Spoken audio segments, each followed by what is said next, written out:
हरे कृष्णा। आज हम बृहस्पतिवार की कथा सुनेंगे।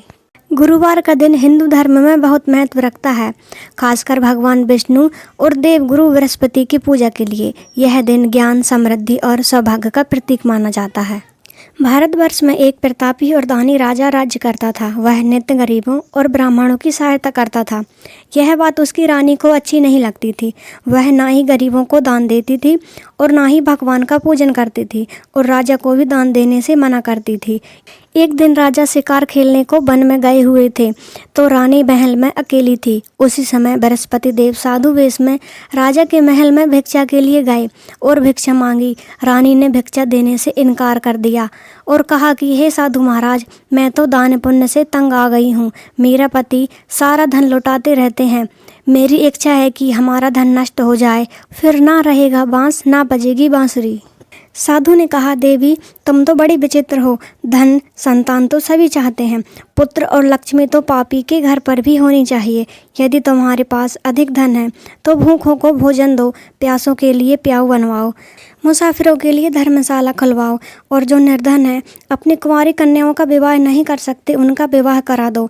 ऐसे और कई काम हैं जिनके करने से तुम्हारा यश लोक परलोक में फैलेगा। परंतु रानी पर उपदेश का कोई प्रभाव ना पड़ा। वह बोली, महाराज आप मुझे कुछ ना समझाइए। मैं ऐसा धन नहीं चाहती जो हर जगह बांटती फिरूं।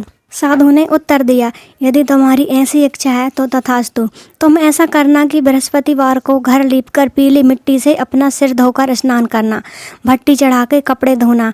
ऐसा करने से आपका सारा धन नष्ट हो जाएगा। इतना कहकर वह साधु महाराज वहां से आलोप हो गए। साधु के अनुसार कई बातों को पूरा करते हुए रानी को केवल 3 बृहस्पतिवार ही बीते थे कि उसकी समस्त धन संपत्ति नष्ट हो गई। भोजन के लिए राजा का परिवार तरसने लगा। एक दिन राजा ने रानी से बोला कि हे रानी, तुम यहीं रहो, मैं दूसरे देश को जाता हूँ, क्योंकि यहाँ पर सभी लोग मुझे जानते हैं, इसीलिए मैं कोई छोटा कार्य नहीं कर सकता। ऐसा कहकर राजा परदेश चला गया। वहाँ वह जंगल से लकड़ी काट कर लाता और शहर में बेचता। इस तरह वह अपना जीवन व्यतीत करने लगा। इधर राजा के परदेश जाते ही रानी और दासी दुखी रहने लगे। एक बार जब रानी और दासी को 7 दिन तक बिना भोजन के रहना पड़ा, तो रानी ने अपनी दासी से कहा, हे दासी, पास ही के नगर में मेरी बहन रहती है, वह बड़ी धनवान है, तू उसके पास जा और कुछ ले आ, ताकि थोड़ी बहुत गुजार बसर हो जाए। दासी रानी के बहन के पास गई। उस दिन गुरुवार था और रानी की बहन उस समय बृहस्पतिवार व्रत की कथा सुन रही थी। दासी ने रानी की बहन को अपनी रानी का संदेश दिया, लेकिन रानी की बड़ी बहन ने कोई उत्तर नहीं दिया। जब दासी को रानी की बहन से कोई उत्तर नहीं मिला तो वह बहुत दुखी हुई और उसे क्रोध भी आया।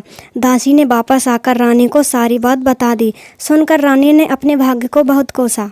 उधर रानी की बहन ने सोचा कि मेरी बहन की दासी आई थी, परंतु मैं उससे नहीं बोली, इससे वह बहुत दुखी हुई होगी। कथा सुनकर और पूजन समाप्त करके वह अपनी बहन के पास गई और कहने लगी, हे बहन, मैं बृहस्पतिवार का व्रत कर रही थी, तुम्हारी दासी मेरे घर आई थी, परंतु जब तक कथा होती है तब तक ना तो उठते हैं और ना ही बोलते हैं, इसलिए मैं नहीं बोली।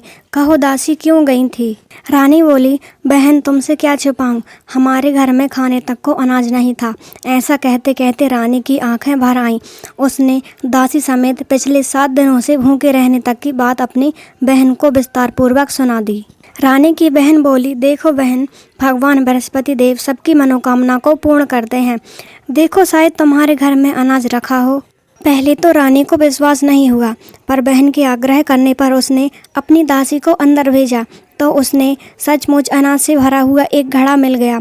यह देखकर दासी को बड़ी हैरानी हुई। दासी रानी से कहने लगी, हे रानी, जब हमको भोजन नहीं मिलता तो हम व्रत ही तो करते हैं, इसलिए क्यों न इनसे व्रत और कथा की विधि पूछ ली जाए, ताकि हम भी व्रत कर सकें। तब रानी ने अपनी बहन से बृहस्पतिवार व्रत के बारे में पूछा। उसकी बहन ने बताया, बृहस्पतिवार के व्रत में चने की दाल और मुनक्का से विष्णु भगवान का केले की जड़ में पूजन करें तथा दीपक जलाएं। व्रत कथा सुने और पीला भोजन ही करें, इससे बृहस्पति देव प्रसन्न होते हैं।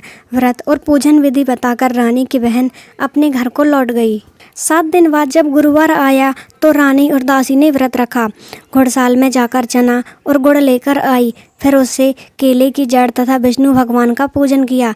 अब पीला भोजन कहाँ से आए, इस बात को लेकर दोनों बहुत दुखी थे। चूँकि उन्होंने व्रत रखा था इसलिए बृहस्पति देव उनसे प्रसन्न थे।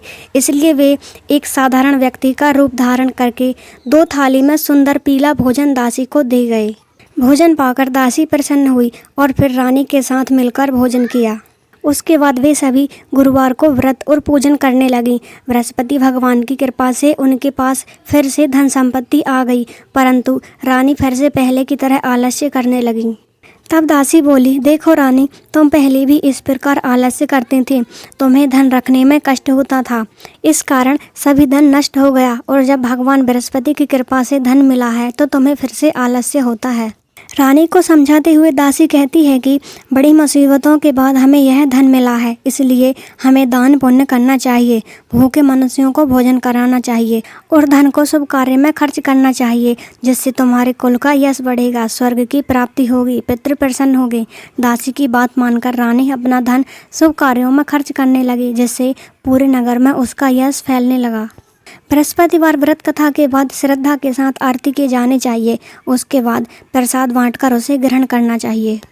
एक दिन राजा दुखी होकर जंगल में एक पेड़ के नीचे आसन जमाकर बैठ गया। वह अपनी दशा को याद करके व्याकुल होने लगा। बृहस्पतिवार का दिन था। एकाएक उसने देखा कि निर्वन वन में एक साधु प्रकट हुए हैं। वह साधु भेष में स्वयं बृहस्पति देवता थे। लकड़हारे के सामने आकर बोले, हे लकड़हारे, इस सुनसान जंगल में तू चिंतामग्न क्यों बैठा है? लकड़हारे ने दोनों हाथ जोड़कर प्रणाम किया और उत्तर दिया, महात्मा जी, आप सब कुछ जानते हैं, मैं क्यों कहूँ। यह कहकर रोने लगा और साधु को अपनी आत्मकथा सुनाई। महात्मा जी ने कहा, तुम्हारी स्त्री ने बृहस्पति के दिन बृहस्पति भगवान का निरादर किया है, जिसके कारण रुष्ट होकर उन्होंने तुम्हारी यह दशा कर दी। अब तुम चिंता को दूर करके मेरे कहने पर चलो तो तुम्हारे सब कष्ट दूर हो जाएंगे और भगवान पहले से भी अधिक संपत्ति देंगे। तुम बृहस्पति के दिन कथा किया करो। 2 पैसे के चने मुनक्का लाकर उनका प्रसाद बनाओ और शुद्ध जल से लोटे में शक्कर मिलाकर अमृत तैयार करो। कथा के पश्चात अपने सारे परिवार और सुनने वाले प्रेमियों में अमृत व प्रसाद बांटकर आप भी ग्रहण करें। ऐसा करने से भगवान तुम्हारी सब मनोकामनाएं पूरी करेंगे। साधु के ऐसे वचन सुनकर लकड़हारा बोला, हे प्रभु, मुझे लकड़ी बेचकर इतना पैसा नहीं मिलता जिससे भोजन के उपरांत कुछ बचा सकूं। मैंने रात्रि में अपनी स्त्री को व्याकुल देखा है। मेरे पास कुछ भी नहीं जिससे मैं उसकी खबर मंगा सकूं। साधु ने कहा, हे लकड़हारे, तुम किसी बात की चिंता मत करो। बृहस्पति के दिन तुम रोजाना की तरह लकड़ियाँ लेकर शहर में जाओ। तुमको रोज से दुगुना धन प्राप्त होगा, जिससे तुम भली भांति भोजन कर लोगे तथा बृहस्पति देव की पूजा का सामान भी आ जाएगा। इतना कहकर साधु अंतर्ध्यान हो गए। धीरे धीरे समय व्यतीत होने पर फिर वही बृहस्पति का दिन आया। लकड़हारा जंगल से लकड़ी काटकर किसी शहर में बेचने गया। उसे उस दिन और दिन से अधिक पैसा मिला। राजा ने चना गुड़ आदि लाकर गुरुवार का व्रत किया। उस दिन से उसके सभी क्लेश दूर हो गए। परंतु जब दोबारा गुरुवार का दिन आया तो बृहस्पतिवार का व्रत करना भूल गया। इसी कारण बृहस्पति भगवान नाराज हो गए। उस दिन उस नगर के राजा ने विशाल यज्ञ का आयोजन किया था। शहर में यह घोषणा कर दी थी कि कोई भी मनुष्य अपने घर में भोजन ना बनवाए, ना आग जलाए। समस्त जनता मेरे यहाँ भोजन करने आए। इस आज्ञा को जो नहीं मानेगा उसे फांसी की सजा दी जाएगी। इस तरह की घोषणा संपूर्ण नगर में करवा दी गई। राजा की आज्ञा अनुसार शहर के सभी लोग भोजन करने गए, लेकिन लकड़हारा कुछ देर से पहुंचा, इसलिए राजा उसको अपने घर ले गए और ले जाकर भोजन करा रहे थे कि रानी की दृष्टि उस खुटी पर पड़ी जिस पर उसका हार लटका हुआ था। वह वहां पर दिखाई नहीं दिया। रानी ने निश्चय किया कि मेरा हार इस मनुष्य ने चुरा लिया। उसी समय सिपाहियों को बुलवाकर उसको कारागार में डलवा दिया। जब लकड़हारा कारागार में पड़ गया और बहुत दुखी होकर विचार करने लगा कि ना जाने कौन से पूर्व जन्म के कर्म से मुझे यह दुख प्राप्त हुआ है, और उसी साधु को याद करने लगा जो कि जंगल में मिला था। उसी समय तत्काल बृहस्पति देव साधु के रूप में प्रकट हुए। उसकी दशा को देखकर कहने लगे, अरे मूर्ख, तूने बृहस्पति देव की कथा नहीं करी, इसी कारण तुझे दुख प्राप्त हुआ है। अब चिंता मत कर, बृहस्पतिवार के दिन कारागार के दरवाजे पर 4 पैसे पड़े मिलेंगे। उससे तू बृहस्पति देव की पूजा करना तो तेरे कष्ट दूर हो जाएंगे। बृहस्पति के दिन उसे 4 पैसे मिले। लकड़हारे ने कथा कही। उसी रात्रि को बृहस्पति ने उस नगर के राजा को स्वप्न में कहा, हे राजा, तुमने जिस आदमी को कारागार में बंद कर दिया है वह निर्दोष है, वह राजा है, उसे छोड़ देना। रानी का हार उसी खूंटी पर लटका है, अगर तू ऐसा नहीं करेगा तो मैं तेरे राज्य को नष्ट कर दूंगा। इस तरह रात्रि के स्वप्न को देखकर राजा प्रातःकाल उठा और खूंटी पर हार देखकर लकड़हारे को बुलाकर क्षमा मांगी तथा लकड़हारे को योग्य सुंदर वस्त्र आभूषण देकर विदा कर दिया।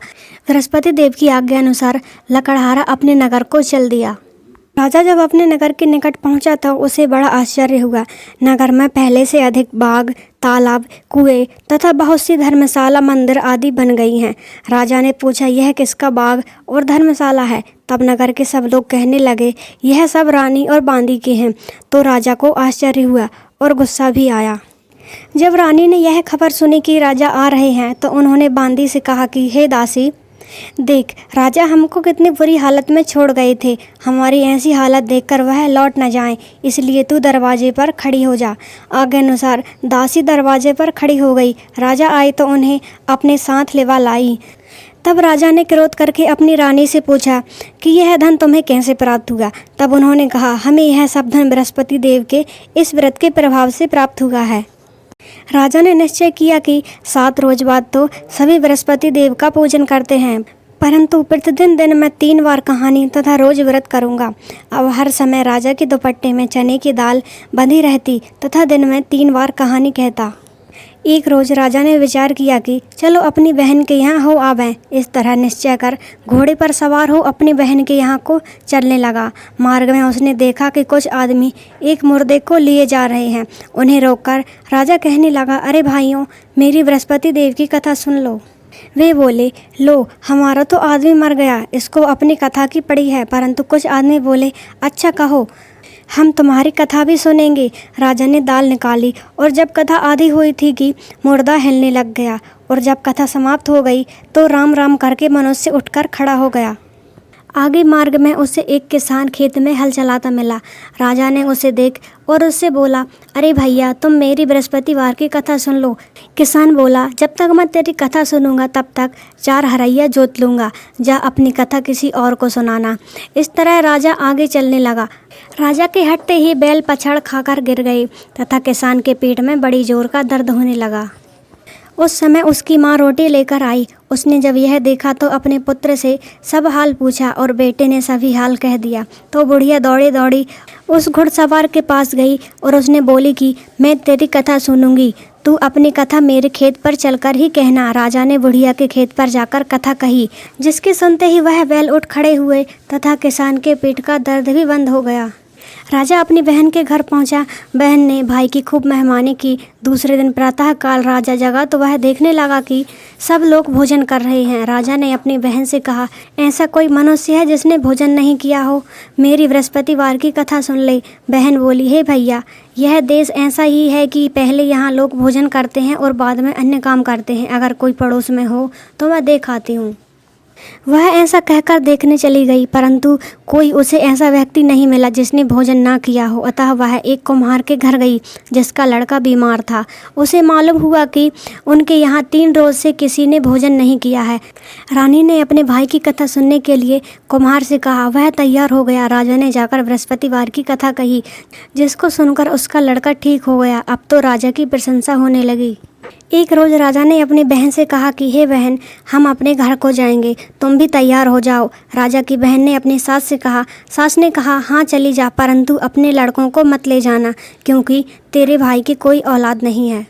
बहन ने अपने भैया से कहा, हे भैया, मैं तो चलूंगी, पर कोई बालक नहीं जाएगा। राजा बोला, जब कोई बालक नहीं चलेगा तब तुम ही क्या करोगी? बड़े दुखी मन से राजा अपने नगर को लौट आया। राजा ने अपनी रानी से कहा, हम निर्वंशी हैं, हमारा मुँह देखने का धर्म नहीं है, और कुछ भोजन आदि नहीं किया।